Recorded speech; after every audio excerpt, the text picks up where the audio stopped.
Nah, jadi kenapa tadi kok efek kepada obat itu bisa berbeda-beda gitu ya? Karena obat itu kan sebagaimana kita ketahui untuk sitokrom P450 itu memang dia banyak sekali subtype-nya, ya, yang mana masing-masing subtype itu bertanggung jawab terhadap eh, proses metabolisme untuk tiap obat yang berbeda-beda juga gitu ya. Nah, sehingga bisa dia menghambat subtype yang satu, tetapi belum tentu menghambat subtype yang lain. Jadi tidak bisa disamaratakan bahwa kalau dia menghambat salah satu eh, subtype sitokrom P450, lalu kemudian dia juga akan menghambat yang jenis yang lain. Nah, itu tidak bisa disamaratakan seperti itu.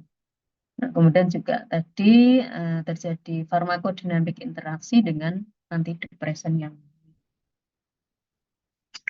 Nah, kemudian ini juga eh, interaksi ya tadi dengan warfarin. Nah, warfarin itu juga ada farmakokinetiknya. Ini contohnya dengan pada saluran gastrointestinal itu ya bisa menurun absorpsinya karena penggunaan bersama dengan musilaku gitu ya. Aduh, maaf.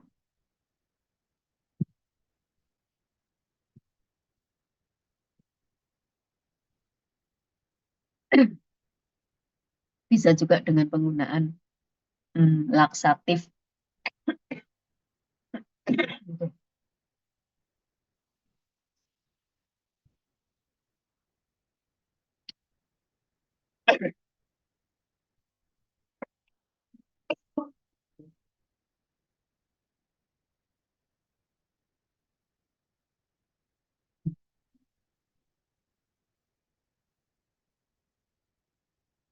Maaf ya, kondisinya lagi kurang fit. Eh, Kemudian ini juga ada beberapa istilah Chinese herb gitu ya. Jadi memang apa namanya di Cina itu kan ada banyak sekali tanaman yang bisa yang sudah digunakan untuk obat-obatan gitu ya, dan dunia juga sudah mengetahui seperti apa keunggulan dari apa metode pengobatan Cina yang itu tentunya tidak terlepas dari penggunaan obat-obat herbal begitu ya. Dan ada beberapa yang apa namanya yang memang eh, memang apa ya terkenal, sangat terkenal adalah ginseng. Ginseng sendiri sebetulnya apa namanya terbagi dua ya, ada yang Asian ginseng, ada juga yang American ginseng gitu ya. Nah, ini berbeda eh, berbeda spesiesnya ya.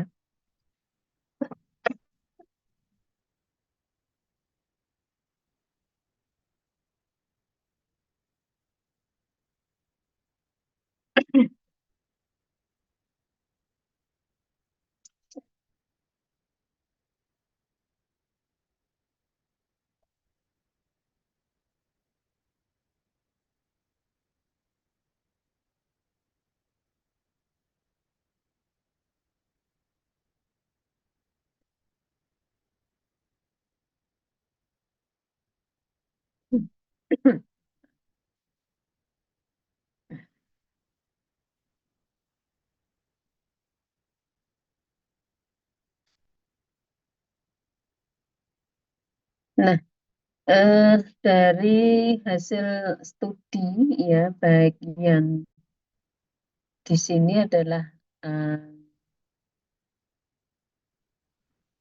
apa ya disebutkan untuk Asian ginseng ya, ini kan eh, banyak diteliti, dia juga apa namanya berinteraksi dengan ini ya platelet aggregation atau menghambat terjadinya platelet aggregation. Tetapi sayangnya memang belum ada studi secara klinis ya. Tapi kemudian kalau yang American ginseng ini pernah diteliti pada sukarelawan sehat ya. Nah, itu mengindikasikan secara moderate ya, itu bisa mereduksi kadar warfarin dan juga AUC-nya. Nah, sehingga sebisa mungkin itu kalau bisa dihindari penggunaan secara bersamaan, gitu ya. Nah, kemudian ada juga yang mungkin karena nama depannya itu semuanya eh, C, ya, huruf G gitu ya. Sehingga ini disingkat dengan C-HOPS ya.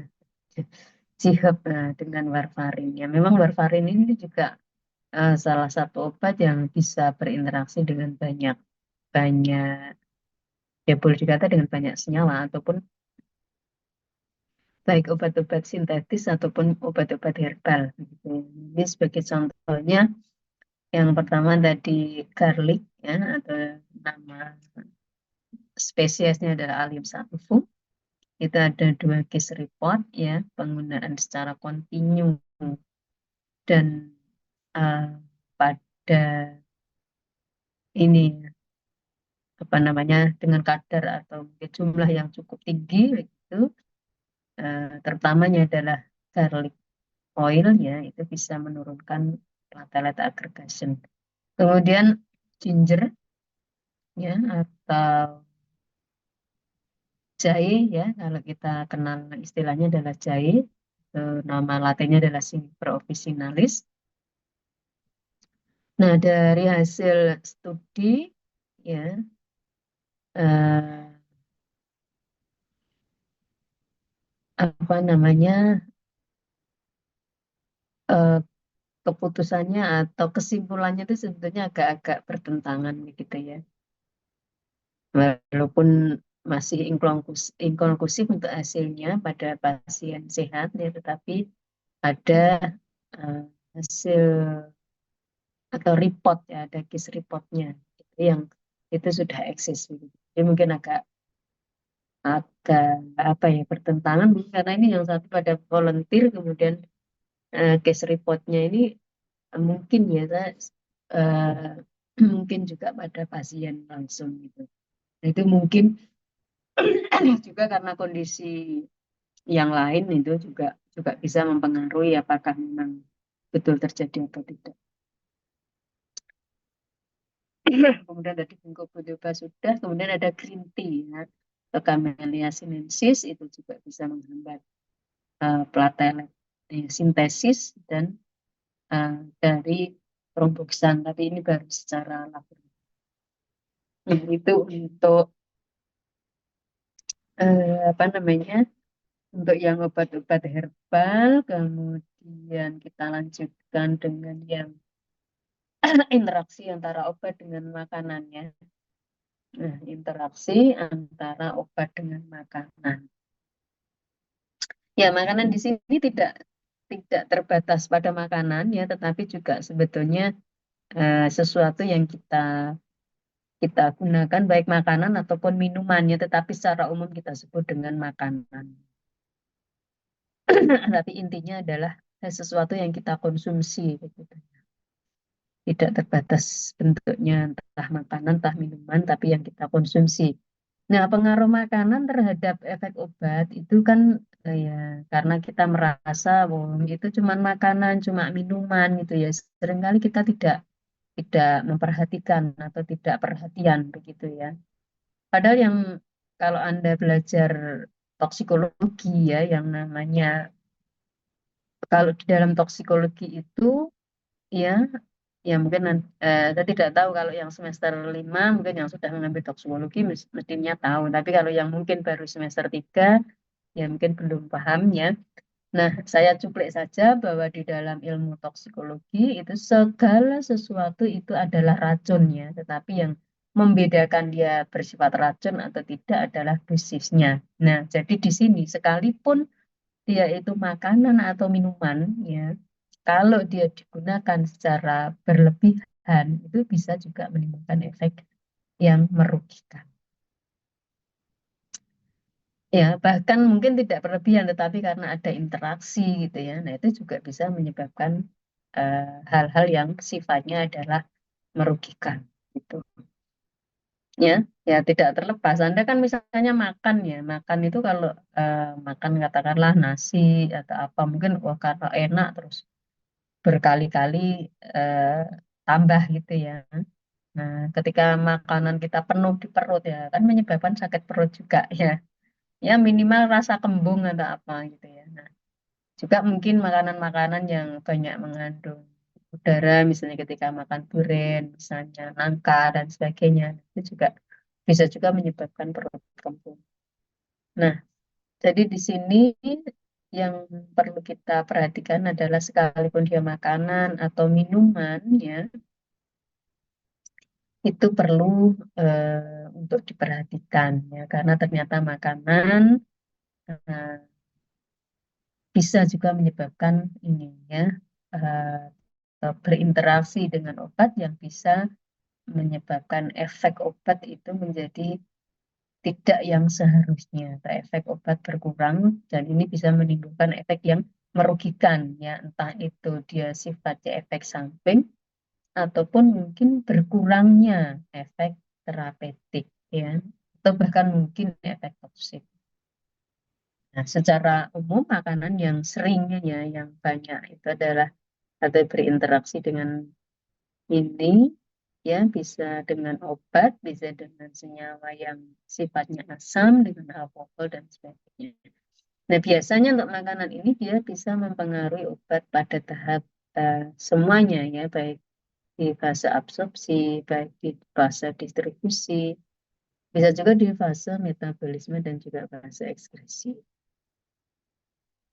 Nah, kemudian interaksi obat dan makanan yang terutamanya terjadi pada proses absorpsi itu biasanya ya, biasanya adalah menyebabkan turunnya derajat absorpsi. Jadi berkurangnya jumlah obat yang diabsorpsi. Ya, entah itu melalui pembentukan kompleks, entah karena terjadi perubahan pH, ya, bisa juga karena perubahan motilitas, perubahan fungsi mukosa, dan mungkin juga tadi perubahan mekanisme transport tadi yang terutama dengan PGB tadi juga bisa. Ya.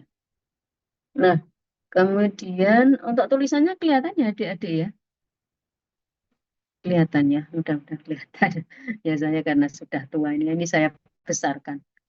Eh, ya, nah, ini beberapa obat yang strukturnya, nah ini mirip asam amino dan juga seringkali berkompetisi pada eh, absorpsi atau proses absorpsi di saluran gastrointestinal ya, entah di lambung ataupun mungkin di usus.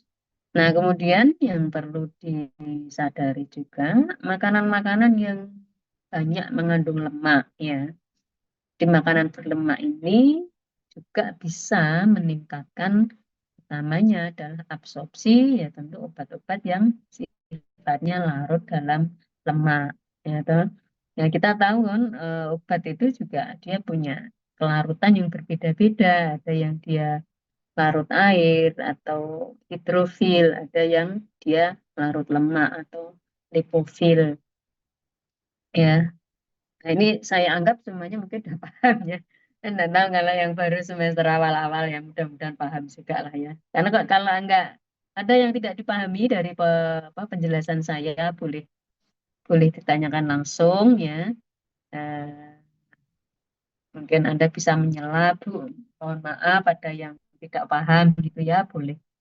Atau kalau malu bertanya di sini ya boleh ketika dengan WA atau yang lainnya, sehingga nanti harapannya tetap bisa memahami apa yang saya jelaskan. Nah, kemudian untuk makanan-makanan yang dia bersifat asam, nah ini tentu kurang bagus kalau digunakan bersamaan dengan obat yang terutamanya adalah obat yang sifatnya tidak tahan asam. Ya, kenapa? Karena dia akan mudah terurai. Kemudian, nah, pada pasien atau orang yang kekurangan protein, ya, istilahnya kita biasanya menyebut dengan apa, hungerodim ya kalau Anda tahu. Coba nanti di searching apa itu hungerodim. Ya, jadi kondisi seseorang yang dia semacam kekurangan gizi begitu ya. Tapi itu karena gizi yang terutamanya adalah kekurangan protein. Ya, karena protein ini merupakan suatu senyawa yang sangat penting, baik di proses metabolisme, baik di apa namanya pembentukan sel, bahaya apa saja ya yang namanya protein, dia perannya sangat besar. Nah, sehingga kekurangan protein ini juga akan berpengaruh pada proses biotransformasi ataupun apa namanya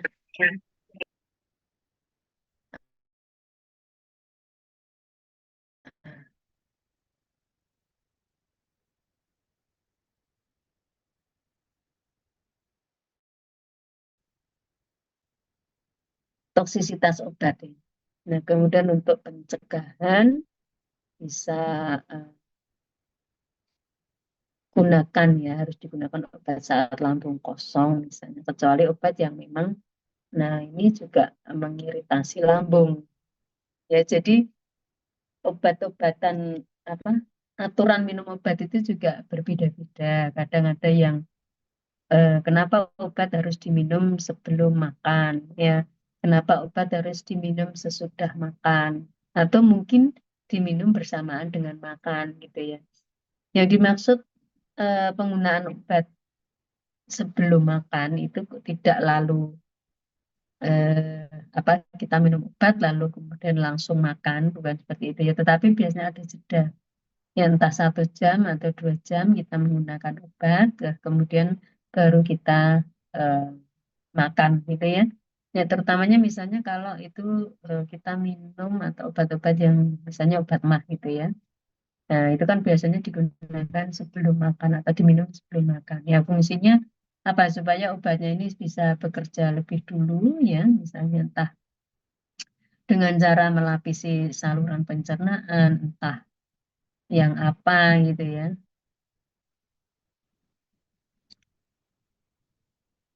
Kemudian tadi di samping juga apa namanya untuk supaya tidak terjadi interaksi dengan obat-obat yang lain tadi. Ya, kemudian juga bisa obat digunakan setelah makan. Ya, setelah makan maksudnya tadi ya supaya tidak berinteraksi dengan makanan yang ada sehingga dia menjadi terpengaruh. Ya, baik entah tadi misalnya kalau contoh misalnya obatnya tidak tahan asam, ada kita makan makanan yang sifatnya asam, nah bisa terurai kan jadi berkurang efektivitasnya gitu ya.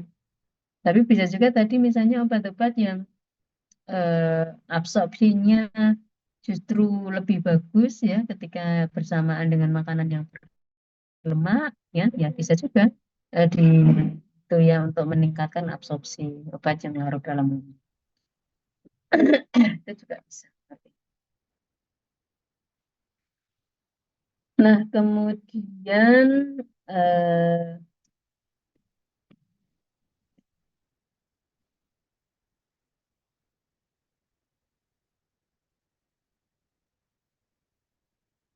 ada beberapa jenis antibiotik ya. Ini terutamanya adalah antibiotik yang apa namanya?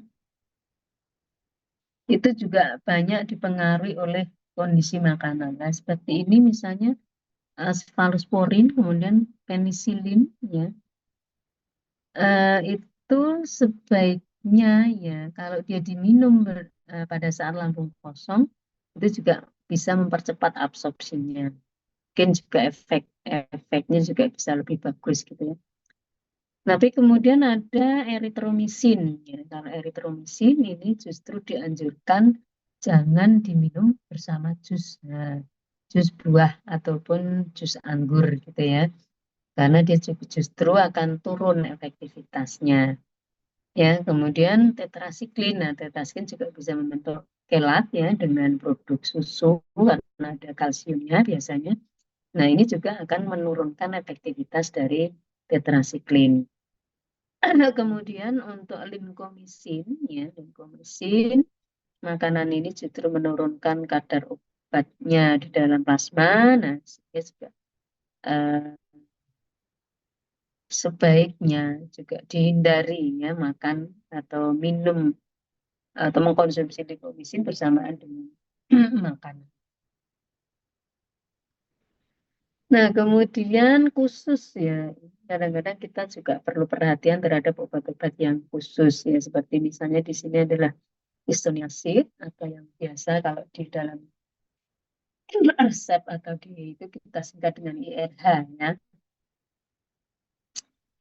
Nah, isoniazid ini atau INH ini juga ada pantangan-pantangan tertentu ya, misalnya di sini makanan yang seperti keju, seperti beberapa jenis ikan, tapi utamanya ini kebanyakannya adalah yang ikan laut ya, seperti tuna, makarel atau salmon, dan khusus terlebih lagi itu adalah yang sudah tidak segar. Tidak segar itu maksudnya mungkin karena biasanya ikan laut itu kan kadang-kadang kalau di apa dari petani nelayan atau dari nelayan itu kan kadang tidak langsung sampai ke tempat kita ya. Nah, mereka harus es dulu, kemudian mungkin, nah apalagi misalnya kalau tidak langsung laku gitu ya, jadi sudah tidak segar itu di es, kemudian mungkin ketika dijual itu esnya sudah mencair, kemudian karena nggak laku lagi, di es lagi, bekukan lagi gitu ya. Nah, itu kan agak sudah menjadikan kurang bagus ya, atau tidak segar. Nah, di sini eh, bisa menyebabkan ini reaksi, bisa apa ya, menginduksi ini terjadinya reaksi semacam alergi begitu ya, adanya resiko toksinitas dari histamin ya.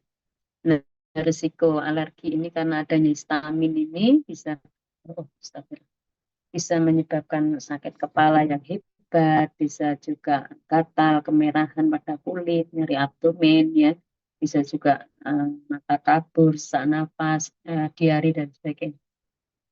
Nah, kenapa seperti itu ya?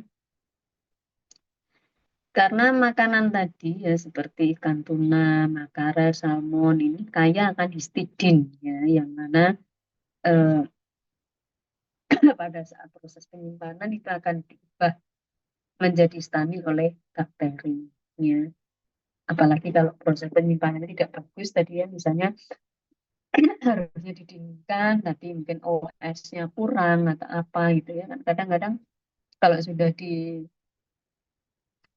apa ya dijajakan dalam artian dipajang begitu kan, kadang-kadang esnya juga tidak diikutkan gitu ya. Itu kemudian nggak disimpan lagi ya.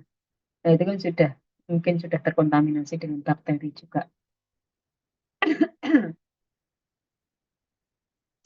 Walaupun kalau pada kondisi normal tadi ya, histamin ini akan diuraikan oleh tubuh eh, oleh enzim histaminase. Tetapi kalau itu pada peminum INH, ya, yang kita tahu INH ini adalah sifatnya inhibitor enzim. Ya. Apa maksudnya inhibitor enzim? Jadi dia menghambat kerja enzim. Nah, enzim ini eh, dia menghambat ini ya histaminase yang harusnya apa, menguraikan histamin, tapi karena kerjanya dihambat oleh isoniazid, ya maka histaminnya tidak jadi terurai, lain dia menjadi kadarnya tinggi. Nah, kalau kadarnya tinggi menyebabkan reaksi alergi dan tadi ya efeknya bisa bermacam-macam. Kemudian pada antidepresan ya. Nah, antidepresan ini bisa beberapa golongan, misalnya kalau yang litium, ya, nah ini misalnya diet rendah, ya rendah garam itu bisa meningkatkan risiko toksisitas. Sehingga kemudian untuk MAO inhibitor ya bisa untuk makanan yang kaya tiramin, ya keju ya keju itu istilahnya ada yang keju tua, ada ya keju itu kalau di luar negeri kan ada banyak sekali ya, ada macam-macamnya, tidak tidak hanya satu macam ya. Keju itu kalau yang semakin tua istilahnya semakin enak ya katanya, kalau sama dengan anggur ya, anggur wine dalam artian minuman itu ya, bukan anggur buah anggur, bukan. Wine itu kan juga kalau di luar negeri kan dikenal dengan apa ya, yang itu tua, sangat tua gitu ya, yang entah proses fermentasinya sudah bertahun-tahun atau lama sekali, itu juga yang katanya anggur paling enak itu ya kalau mereka yang suka suka begitu dari wine itu ya. Nah itu eh, justru juga meningkatkan risiko atau krisis terjadinya hipertensi. Nah kemudian juga golongan trisiklik ya, beberapa makanan terutama daging, ikan, dan makanan yang kaya vitamin C itu justru menurunkan absorpsi obat. Jadi efeknya juga bermacam-macam. Kemudian kalau terkait dengan obat kardiovaskuler, kita tahu obat kardiovaskuler itu kan ada banyak ya golongannya atau kelompoknya. Nah, nanti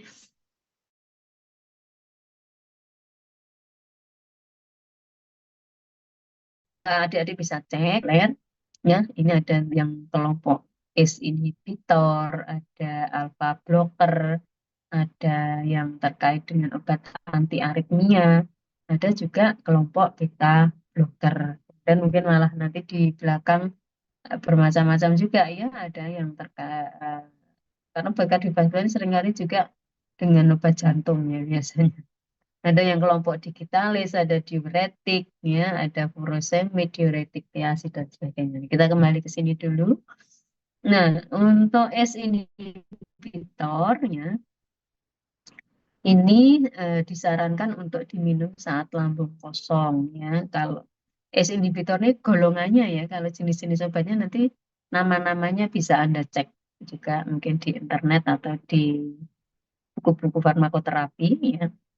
Nah, jadi ini eh, saya hanya menyebutkan kelompoknya atau golongannya, tetapi jenis-jenis obatnya bisa dicek sendiri.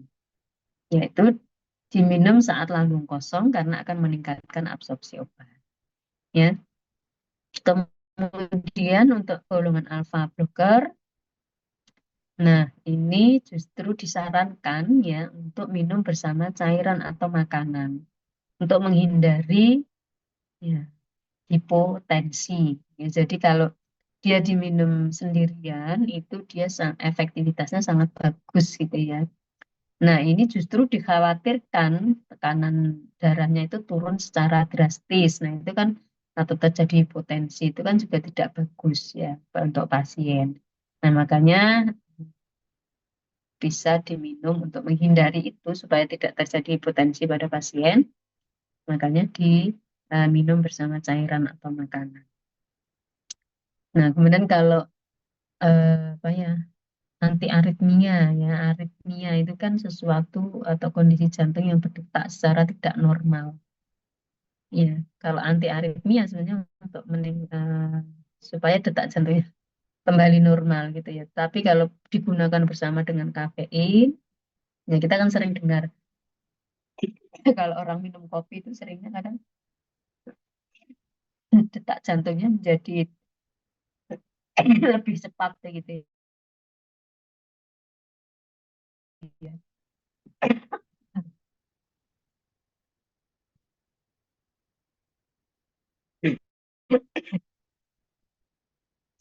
Nah, sehingga untuk menghindari itu maka dihindari juga minum kafein ya bersamaan dengan kafein.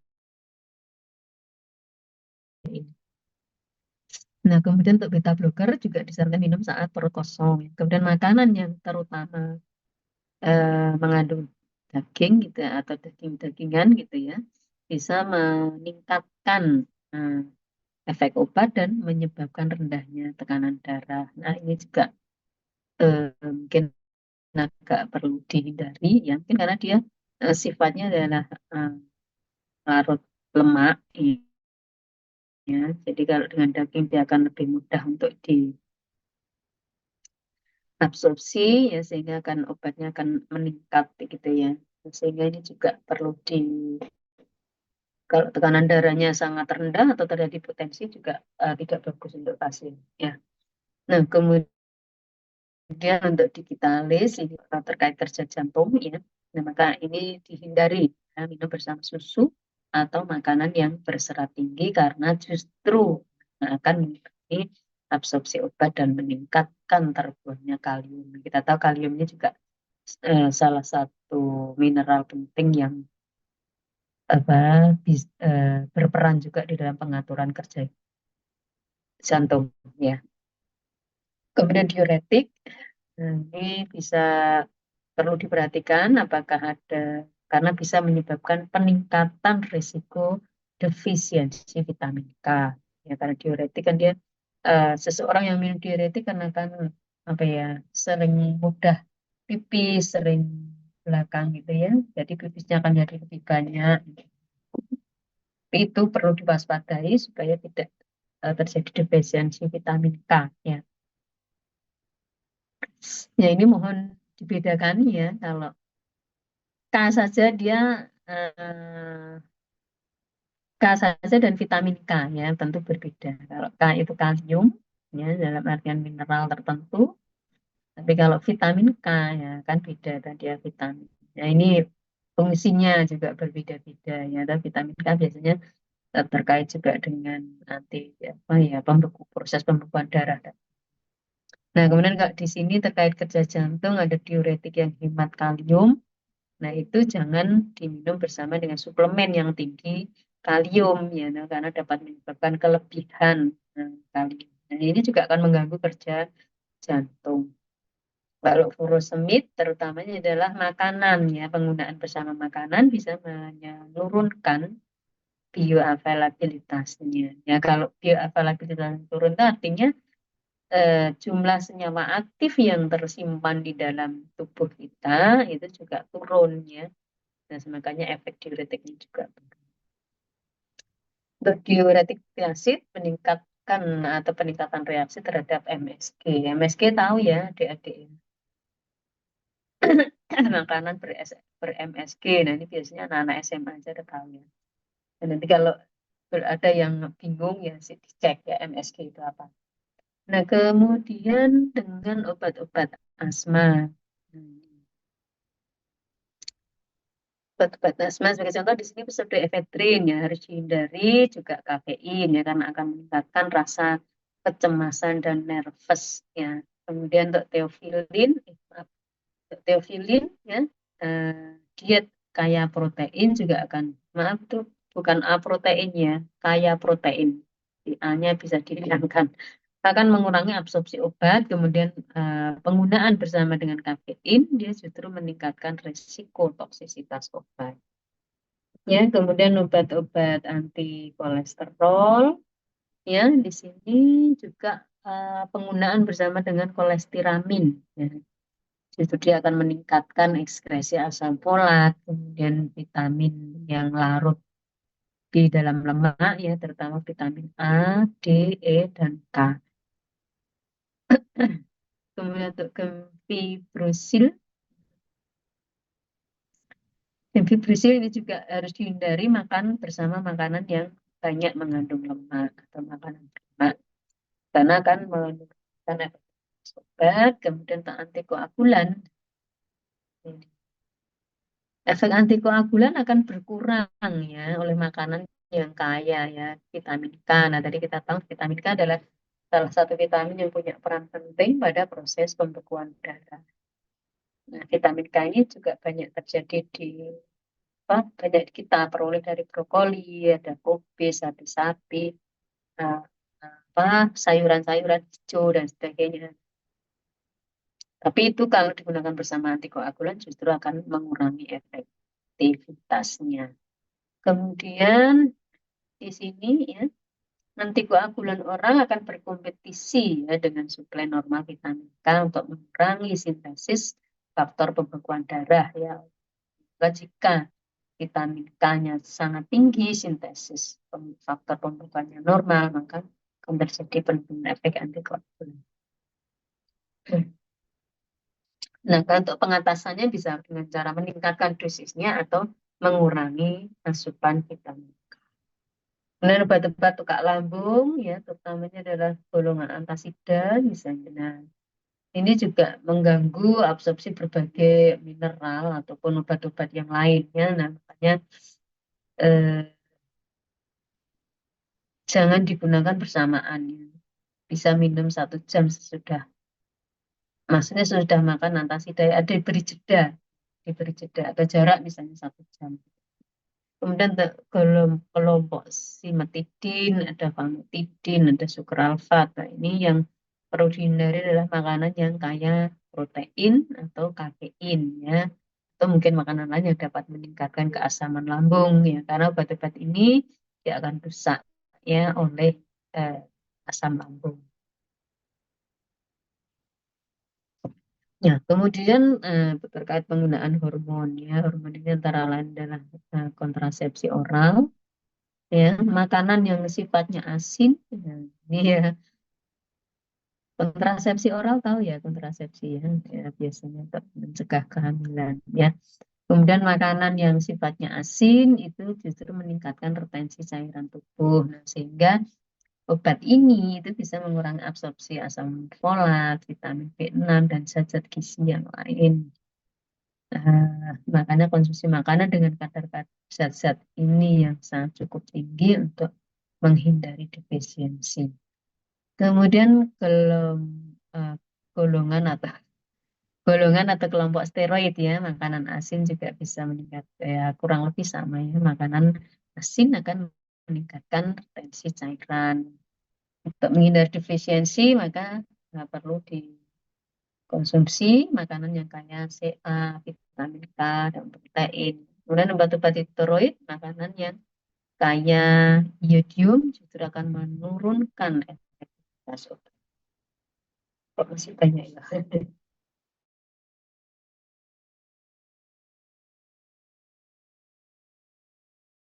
Ya, sebentar lagi.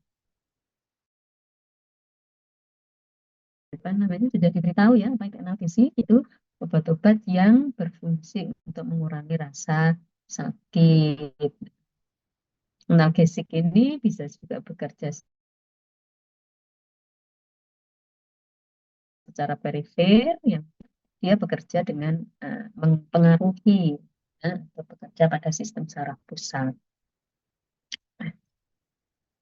Kemudian dikelompokkan juga yang non steroid ya, steroid dan non steroid juga biasanya. Kemudian astosal dan non steroid ya, anti-inflammatory disease atau disingkat dengan NSAID. Nah, itu mungkin Anda perlu nanti ya harusnya sudah di farmakologi atau mungkin pada saat sekarang ya saya tidak tahu. Nah, ada asetosal, ada NSAID gitu ya, non steroid anti-inflammatory disease ya. Nah, itu jika diminum bersama makanan ya, untuk mengurangi risiko iritasi saluran cerna. Nah, biasanya obat-obat asetosal ini atau NSAID kuat yang lain memang eh, seringkali ya menyebabkan iritasi saluran pencernaan.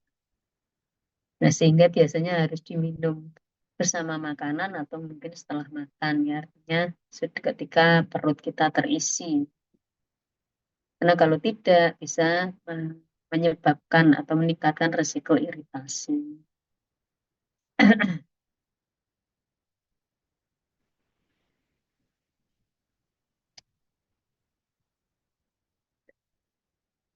Nah, tapi kalau seandainya diminum bersama makanan bisa mengurangi absorpsinya, tapi kita menginginkan efek yang cepat, bagaimana gitu ya, itu ya, harus diantisipasi. Yang penting apakah hmm, bisa menyebabkan iritasi atau tidak ya, karena kalau menyebabkan iritasi ya tadi setidaknya dimakan dulu ya, entah setelah 1 jam baru kemudian minum analgesiknya ya. Kemudian jangan dikonsumsi bersama alkohol ya, karena obat ini juga eh, bisa meningkatkan resiko perdarahan. Kemudian pemakaian yang sering dari kelompok analgesik ini juga bisa menurunkan absorpsi asam folat dan vitamin C. Nah, kemudian yang paling bawah kodein. Kodein ini termasuk salah satu analgesik, tapi dia yang bekerja di susunan saraf pusat ya. Nah, biasanya ini juga apa, efek sampingnya adalah terjadi konstipasi, sehingga harus diminum atau kalau mengkonsumsi itu maka harus diperbanyak asupan serat dan air ya untuk menghindari terjadinya konstipasi. Konstipasi tahu ya adik-adik ya, sembelit ya, jadi tidak atau susah untuk buang air besar. Kemudian merkaptopurin. Merkaptopurin ini makanan dapat menunda dan mengurangi absorpsi dari merkaptopurin. Dan maka sebaiknya diminum saat perut kosong untuk maksimalkan absorpsi. Dan nanti dicari ya merkaptopurin itu untuk apa, gitu. Bisa adik-adik cari. Kemudian dampak klinik. Nah, tadi yang saya sampaikan dampak klinik interaksi obat. Tadi di awal sudah kita sampaikan bahwa tidak semua interaksi obat itu dampaknya sampai ke klinik ya. Kadang bisa hanya di tahap farmakokinetik saja, tapi bisa juga di farmakodinamik. Nah, kalau farmakodinamik ini biasanya sudah terkait dengan dampak klinik ya, atau efek klinik. Nah, tapi efek interaksi itu bisa dibagi menjadi dua kelompok, efek samping yang dapat diperkirakan dan efek samping yang tidak dapat diperkirakan. Efek samping yang diperkirakan, nah ini misalnya tadi terjadi efek farmakologi yang berlebihan, ya. Efek samping dari obat itu kan sebenarnya kita sudah tahu ya untuk mekanisme kerjanya seperti apa. Nah sehingga kalau tadi misalnya terjadi sinergisme, ya, mungkin karena sinergisme itu kan tidak harus bekerja pada reseptor yang sama, ya.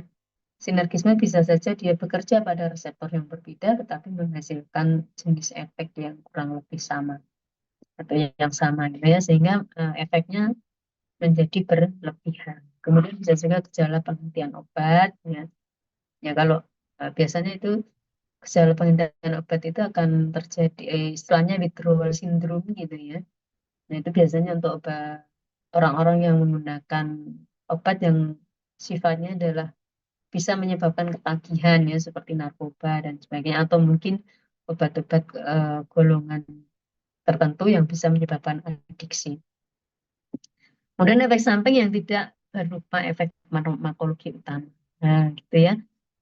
Efek samping ya, contohnya adalah efek samping yang kadang juga malah diinginkan ya. Sebagai contoh, Anda minum obat flu. Obat flu itu kan ada CTM ya. CTM itu sebenarnya untuk anti alergi, tetapi muncul seringkali dia selain sebagai anti alergi juga menyebabkan apa ini ya efek mengantukkan. Nah, mengantukkan itu kalau justru di apa ya di misalnya kalau pada orang yang sedang flu, sedang kurang enak badan gitu ya, nah itu justru di ada tambahan biasanya untuk obat-obat flu atau obat batuk pilek itu sering kali ada itu. Ya di satu sisi dia untuk mengurangi atau sebagai anti alergi, tetapi di sisi yang lain eh, supaya pasien juga bisa beristirahat dengan lebih tenang gitu ya, lebih cepat atau membantu untuk pasien bisa beristirahat. Tapi juga ada faktor-faktor yang ini tidak bisa diperkirakan, seperti misalnya reaksi alergi, atau ada kelainan faktor-faktor genetik tertentu, ada juga idiosinkrasi. Ya, sebagai contoh, kalau Anda yang namanya alergi itu, ya memang biasanya alergi itu juga dipengaruhi oleh faktor genetik gitu ya, kayak idiosinkrasi. Kalau alergi itu orang yang alergi itu tidak perlu meminum. Ya misalnya contoh ada orang alergi udang gitu ya. Orang alergi udang itu tidak harus dia makan udangnya banyak baru terjadi alergi. Ya. Karena makan satu pun udah langsung alergi. Entah biduran, entah gatal, entah apa ya. Bisa juga reaksi-reaksi yang lain. Nah, kemudian tadi ya sudah kita sampaikan ya untuk proses terjadinya bisa interaksi, mekanismenya interaksi farmasetik. Ya, biasanya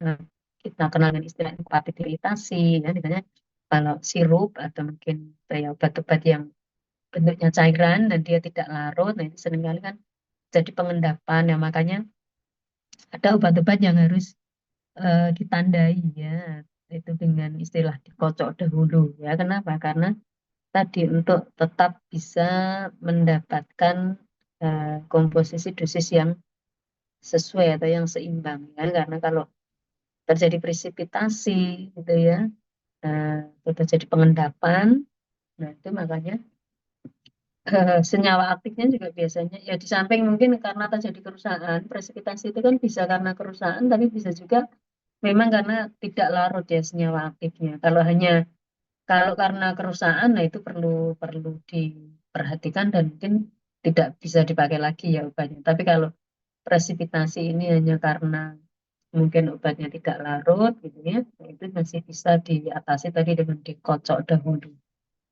Ya, kemudian bisa juga karena perubahan warna, kemudian tidak terdeteksi atau sebagainya.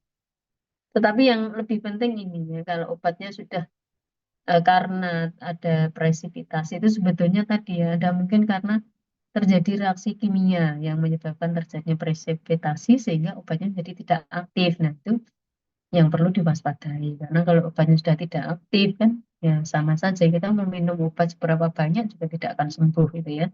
Nah, kemudian bisa juga tadi entah terjadi perubahan warna ya. Perubahan warna bisa karena fisik misalnya kita menyimpan yang harusnya di tempat dingin tapi di kita simpan di suhu normal ya misalnya atau karena kita nyimpannya di apa ya misalnya di rak dan dekat dinding, nah dindingnya ada kaca yang mungkin bisa ada sinar matahari yang bisa masuk lewat situ misalnya dan lain sebagainya. Nah, kemudian ini juga ada apa beberapa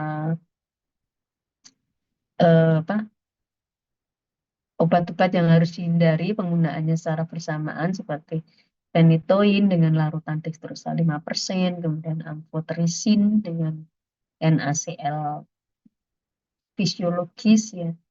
Ya, NaCl itu cairan infus yang biasanya juga sering kalau misalnya ada yang sakit ya itu juga sering diberikan untuk infus. Itu bisa terjadi presipitasi. Nah, ini tadi mungkin presipitasi yang tidak wajar gitu ya, yang seharusnya kita hindari.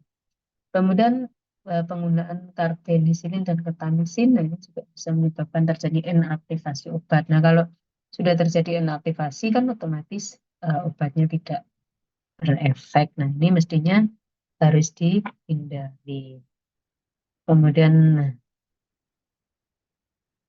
ini ya, jadi sudah sedikit banyak juga sudah kita sampaikan interaksi farmakokinetik di seluruh fase baik absorpsi, distribusi, metabolisme maupun ekskresi yang sifatnya ya bisa entah itu meningkatkan kadar obat dalam darah atau bisa juga menurunkan ya jadi bisa meningkatkan atau menurunkan. Nah, interaksi yang terjadi untuk satu obat tidak bisa digeneralisir ya tadi sudah kita sampaikan ya. Eh, Efek terhadap satu obat bisa saja meningkatkan walaupun jenis stiprumnya tadi sama ya yang berinteraksi, tetapi dengan obat yang berbeda efeknya bisa berbeda. Ya, yang obat satu dia bisa meningkat, yang obat yang lain lagi bisa turun. Walaupun untuk kelompok terapi yang sama. Ya, contohnya simetidin ya penggunaan simetidin jangan disamakan ya konsepnya dengan kedua blocker yang lain. Nah, kemudian interaksi farmakodinamik ya, interaksi farmakodinamik adalah interaksi antara obat dengan reseptor atau tempat kerja atau sistem fisiologis yang sama sehingga terjadi efek sinergis ya, sinergis atau aditif, bisa juga antagonis ya, meskipun tidak terjadi perubahan pada kadar plasma obat maupun profil farmakokinetik yang lain. Ya, tadi sudah disampaikan. Ya, interaksi farmakodinamik tidak selalu harus didahului dengan perubahan di profil farmakokinetik. Kemudian penata laksanaannya, jadi untuk menghindari ya, mengurangi efek interaksi obat, maka biasanya ya ketika selalu telusuri pemakaian obat oleh pasien, baik yang diperoleh melalui resep dokter maupun swamedikasi. Nah, ini seringkali seorang apoteker itu nanti kalau Anda bekerja, terutama di layanan kesehatan, itu juga harus sering bertanya ya, misalnya pasiennya yang paling sering ditanya oleh dokter itu seringkali apakah alergi obat tertentu gitu ya. Nah, itu salah satu ini untuk mengurangi efek interaksi obat juga ya. Kemudian juga perlu ditelusuri misalnya pasien ini, oh apakah dia sedang menggunakan obat-obat yang memang diresepkan oleh dokter ya, mungkin karena dia juga menderita penyakit tertentu atau mungkin swamedikasi ya. Swamedikasi itu maksudnya adalah penggunaan obat-obat yang tanpa resep dokter ya. Ya, misalnya obat-obat umum ya yang kita kenal dengan istilah OTC ya, misalnya kayak kita sakit, misalnya demam, ya, kita beli turun panas, entah parastamol, entah apa itu ya.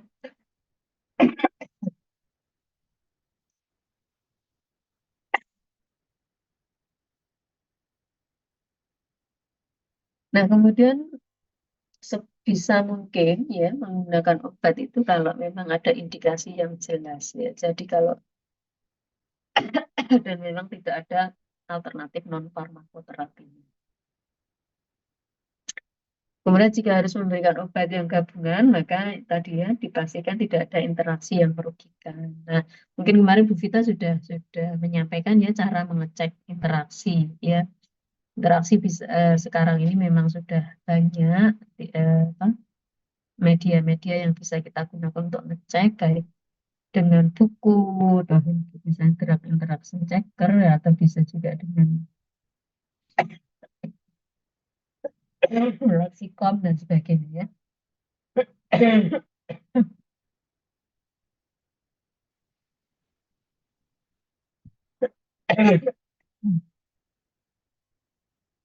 Nah, kemudian jika ada interaksi, maka harus segera dilakukan pencegahan.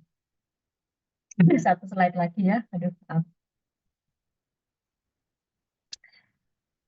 Ya, yang penting dilakukan ya, dilakukan evaluasi ya tadi.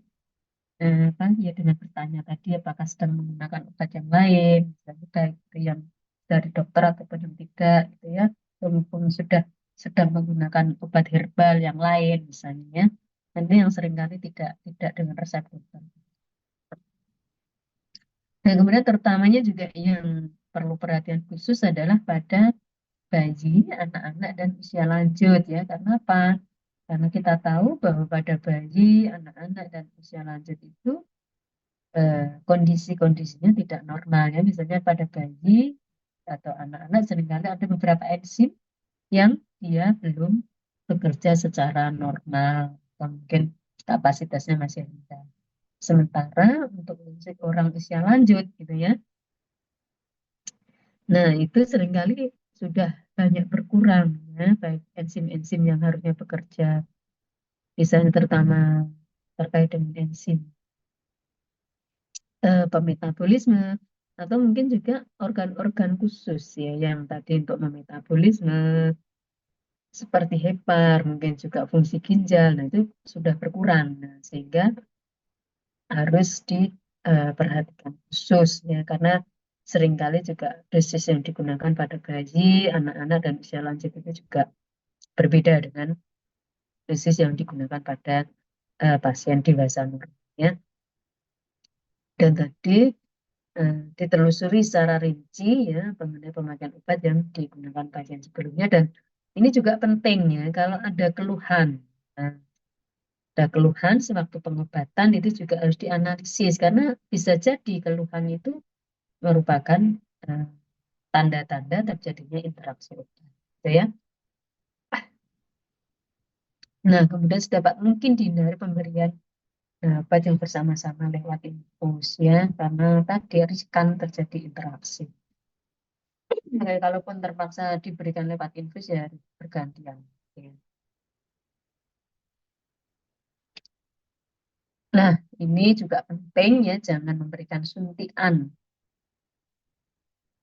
yang berupa campuran obat ya, kecuali memang sudah diyakini betul tidak ada interaksi yang merugikan. Oke, mungkin dari saya cukup itu untuk apa minggu depan ya. Minggu depan mohon apa namanya PPT dikumpulkan sehari sebelumnya ya, adik-adik ya. Mohon dikumpulkan sehari sebelumnya, cukup mungkin pakai Google Drive ya. Pakai Google Drive, kemudian nanti linknya bisa di-share ke saya. Ya, seperti yang sudah kita sampaikan, semua kelompok tetap menyiapkan PPT dan juga jurnalnya yang di apa yang dikumpulkan sama ya semua baik jurnalnya maupun PPT-nya.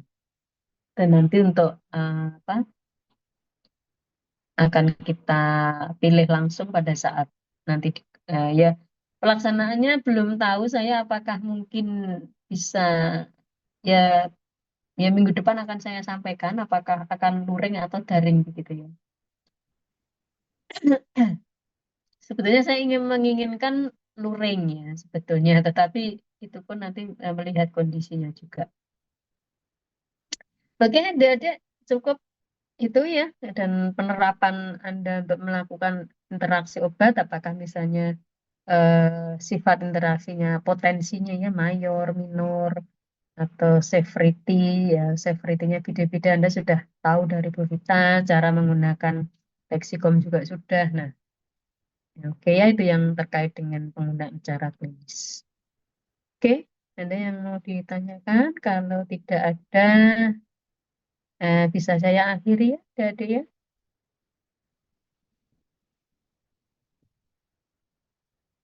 Baik, kalau sudah tidak ada, saya akhiri pertemuan hari ini. Salam.